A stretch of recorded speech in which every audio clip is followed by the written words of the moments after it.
Polling ముగిశాక ఈవీఎంలతో సహా total controlling EC చేతికి వెళ్తుంది. ఏదైనా జరగాలన్నా, ఇన్ఫర్మేషన్ బయటకు రావాలన్నా, వీడియోలు మీడియాకు ఇవ్వాలన్నా all powers EC hand over లోనే ఉంటాయి. అలాంటప్పుడు పిన్నెల్లి వీడియో ఎలా బయటకు వచ్చింది, మీడియా చేతికి ఎలా వెళ్ళింది, ఇదే ఇప్పుడు హాట్ టాపిక్. అంబటి చెప్పినట్టు పిన్నెల్లి వీడియో టీడీపీ చేతికే ఫస్ట్ వచ్చుంటేనే అది టీడీపీ అనుకూల మీడియాకు వెళ్తుంది, లేదంటే అసాధ్యం. ఎన్నికల కమిషన్ సీఈఓ ముఖేష్ కుమార్ మీనా మాత్రం దర్యాప్తు సమయంలో వీడియో బయటకు వెళ్లి ఉండొచ్చని చెబుతున్నారు. అలా వెళ్ళిందంటే దర్యాప్తు అంత సిల్లిగా చేస్తున్నారా? పోలీసులు ఇంత బాధ్యతారహితంగా దర్యాప్తు జరుపుతున్నారు, మీడియా చేతికి ఎలా ఇస్తారు? దీన్ని బట్టి పోలీసులు టీడీపీకి సపోర్టు చేస్తున్నట్టే కదా. పైగా ఒక రాష్ట్రానికి ఎన్నికల ఇన్ఛార్జిగా ఉన్న మీనా కూడా దర్యాప్తులో వీడియో మీడియాకు వెళ్లి ఉండొచ్చని మీడియా చిట్చాట్లో చెప్పారు. దీన్ని బట్టే తెలుస్తోంది విచారణ ఎంత సవ్యంగా జరుగుతోందో. అంతేకాదు, దర్యాప్తు జరుగుతున్నప్పుడు ఒక్క ఎవిడెన్స్ కానీ, ఒక్క ఇన్ఫర్మేషన్ కానీ బయటకు పొక్కకూడదు కదా. మరి ఎలా వెళ్తుంది,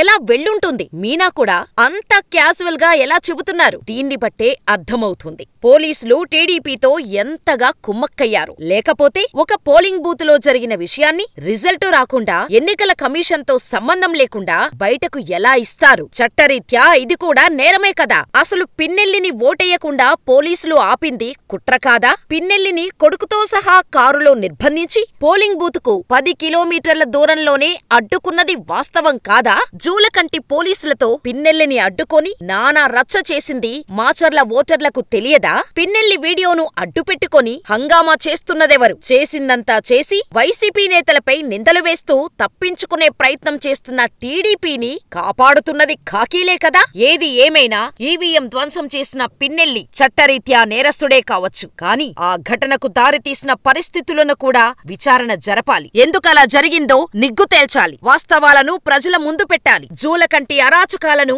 పబ్లిక్ లో పెట్టాలి. నిష్పాక్షికంగా దర్యాప్తు జరగాలి.